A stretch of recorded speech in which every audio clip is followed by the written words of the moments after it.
ರಶ್ಮಿಕಾ ಮಂದಣ್ಣ ಅವ್ರ ಮದುವೆ Thank you. ತಮ್ಮ ಇನ್ವಿಟೇಷನ್ ಏನಾದರೂ ಬಂದಿದೆ ಅಂತ?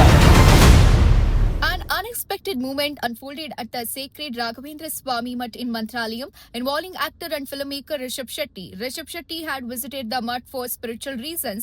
When media personnel questioned him about the marriage of actress Rashmika Mandanna, a reporter asked whether he had received an invitation to the wedding. Instead of responding, Rishabh Shetty chose to walk away without making any comment. His facial expression clearly reflected discomfort and displeasure, indicating that he was not willing to discuss such a personal topic, especially in a public and religious setting. This incident comes amid widespread speculation and discussion on social media regarding Rashmika Mandanna's marriage. While celebrity weddings often attract intense media curiosity, this movement highlighted the delicate line between public interest and personal privacy.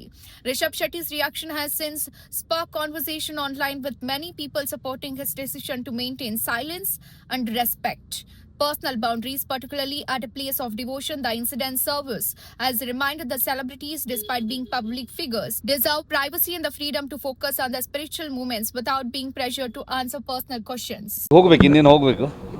ತುಂಬ ಖುಷಿ ಆಗುತ್ತೆ. ಭಾಳ ಒಳ್ಳೆ ದಿನ ಬರುವಂಥದ್ದು ಮತ್ತು ದರ್ಶನ ಪಡೆಯುವಂಥ ಒಂದು ಅವಕಾಶ. ಸೊ ಯಾವಾಗಲೂ ಬರ್ತಾ ಇರ್ತೀವಿ. ಈ ಸಂದರ್ಭ ಕೂಡ್ಕೊಂಡು ಬಂದಿರೋದು ತುಂಬ ಖುಷಿ. ಅಲ್ಲ, ಈಗ ತಾವು ದೈವದ ಬಗ್ಗೆ ಫಿಲಮ್ ಮಾಡಿದ್ರಿ, ಈಗ ಜೈ ಹನುಮಾನ್ ಅನ್ನುವಂಥ ಸಿನಿಮಾ ಮಾಡ್ತಾ ಇದ್ರಿ. ಸೊ ಏನು ಸರ್ ಕಾನ್ಸೆಪ್ಟ್ ಏನಿರ್ಬೋದು? ಕಾನ್ಸೆಪ್ಟ್ ಎಲ್ಲ ಏನಿರಲ್ಲ, ಒಂದು ಕತೆ ಹೇಳ್ತಾರೆ, ಕತೆ ಇಷ್ಟ ಆದರೆ ಮಾಡ್ತೀವಿ ಹಾಗೆ. ಅಲ್ಲ, ಈಗ Thank you. ಇಷ್ಟ ಆಯಿತು, ದೈವ ಹಿಂದುತ್ವದ ವಿಚಾರಗಳನ್ನಿರುವಂಥದ್ದು. ಸೊ ರಕ್ಷಿತ್ ಶೆಟ್ಟಿ ಅಂತಂದರೆ ತಮ್ಮದೇ ಆದಂಥ ಒಂದು ಕಾನ್ಸೆಪ್ಟ್ ಇರುತ್ತೆ.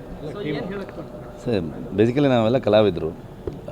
ಒಂದು ಕತೆ ಬಂದಾಗ, ಒಂದು ಪಾತ್ರವನ್ನು ನಿಭಾಯಿಸುವಂಥ ಒಂದು ಅವಕಾಶ ಸಿಕ್ಕಿದಾಗ, ಅದು ಒಳ್ಳೆ ನಿರ್ದೇಶಕರು, ಒಳ್ಳೆ ನಿರ್ಮಾಪಕರಿದ್ದಾಗ ಅದನ್ನು ಮಾಡುವಂಥ ಆಸೆ ಪ್ರತಿಯೊಬ್ಬ ಕಲಾವಿದರಿಗಿರುತ್ತೆ.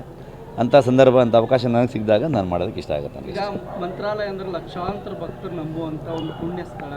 ಅಂಥ ಒಂದು ಪುಣ್ಯ ಸ್ಥಳಕ್ಕೆ ಬಂದಿದ್ದೀರಾ. ಮುಂದಿನ ದಿನಗಳಲ್ಲಿ ಏನಾದರೂ ಒಂದು ಅವಕಾಶನ ಸಿಕ್ಕರೆ ರಾಯ ಕೂತಂತೆ ಸಿನಿಮಾ ಮಾಡುವಂಥದ್ದು ಕಾನ್ಸೆಪ್ಟ್ ಅದೆಲ್ಲ ಹೇಳೋದು ತುಂಬ ಕಷ್ಟ, ಹಾಗೆಲ್ಲ ಹೇಳೋದು.